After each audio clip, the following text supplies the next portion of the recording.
اگر راہ نجات سے ہم کنار ہونا چاہتے ہو، صراط مستقیم حاصل کرنا چاہتے ہو، تو دنیا کے ان لقطق معاملات کا شکار مت بنو، آپ اس جماعت کے ساتھ ہو جائیں جس جماعت کے اندر، جس جماعت کے دل و دماغ میں، اس کے رگ و ریشے سے، اس کے وجود سے، اس کے قول و فعل و عمل سے عشق مصطفیٰ کی جھلک نظر آتی ہو، جو نبی سے محبت کرنے والی جماعت ہو، جو نبی سے پیار کرنے والی جماعت ہو، آپ اس جماعت کے دامن سے وابستہ ہو جائیں، آپ منزل نجات تک پہنچ جائیں گے، منزل نجات سے ہم کنار ہو جائیں گے۔ اس لیے آپ سے کہنا چاہتا ہوں لوگوں، اگر آپ داڑھی ٹوپی عبادت کی بنیاد پر جج کریں گے تو جانتے ہیں کیا ہوگا؟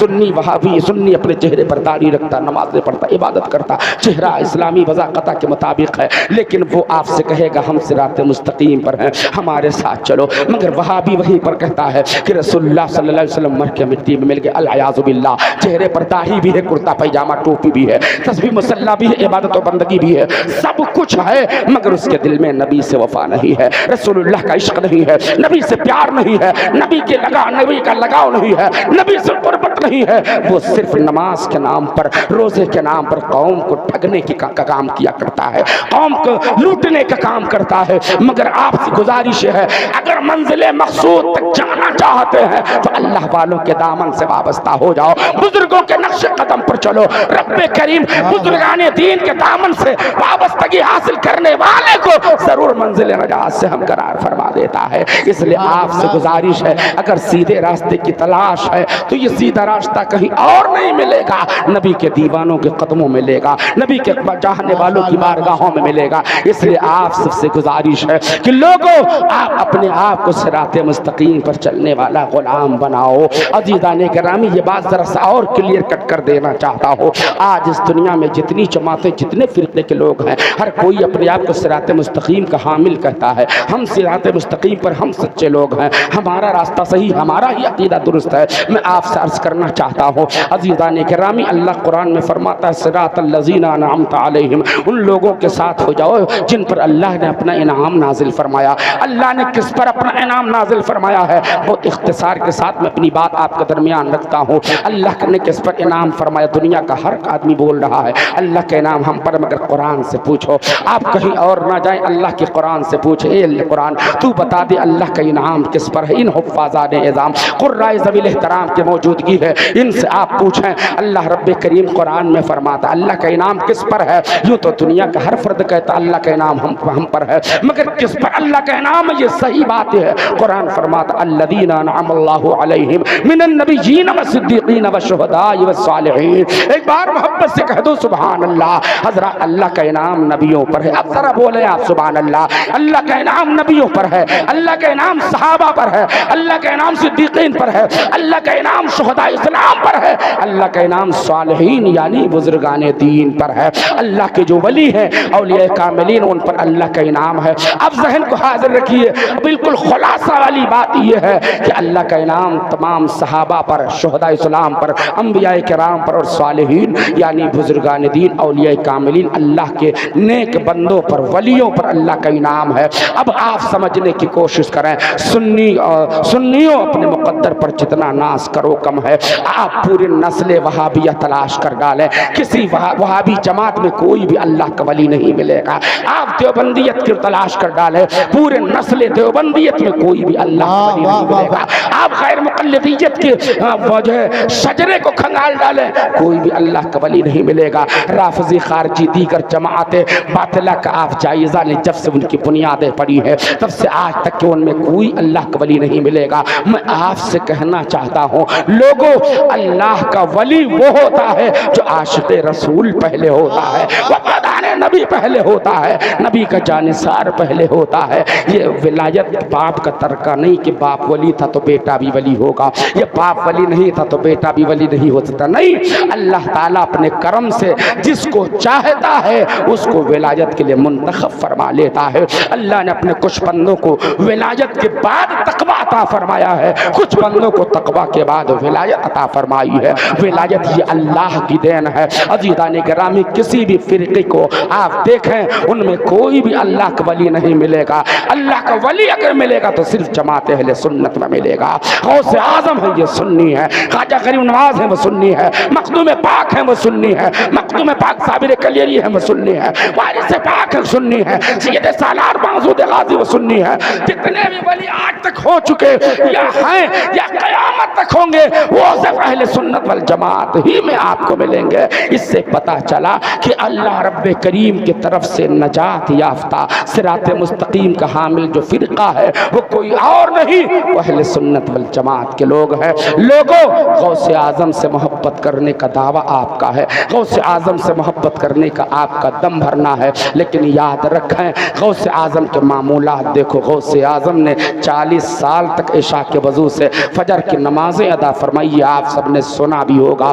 بہت مرتبہ سنا ہوگا، آپ نے پڑھا بھی ہوگا، لیکن یاد رکھو آپ نے غوث اعظم رضی اللہ تعالیٰ عنہ کے نام سے لنگر کھانا تو دیکھ لیا، ان کے نام پر لنگر لٹانا دیکھ لیا، ان سے محبت کرنے کا آپ نے اعلان تو کیا، لیکن غوث اعظم نے عشاء کے وضو سے فجر کی نماز پابندی سے 40 سال تک ادا فرمائی، یہ آپ کو نظر نہیں آیا۔ یہ کیسی محبت غوثیت ہے، یہ کیسی الفت غوثیت ہے، یہ کیسا غوث اعظم سے پیار ہے۔ اے لوگو، اگر سچے غوثیت معاف سے محبت کا دم بھرنے والے ہو، سچے قادری ہو، تو عشاء کے وضو سے فجر کی نماز نہ صحیح لیکن عشاء کے وضو سے عشاء کی نماز پڑھو اور فجر کے وضو سے فجر کی نماز پڑھو۔ یہ غوث اعظم کا انداز عبادت رہا۔ غوث اعظم کبھی جھوٹ نہیں بولے، یہ غوث اعظم کی تعلیم ہے۔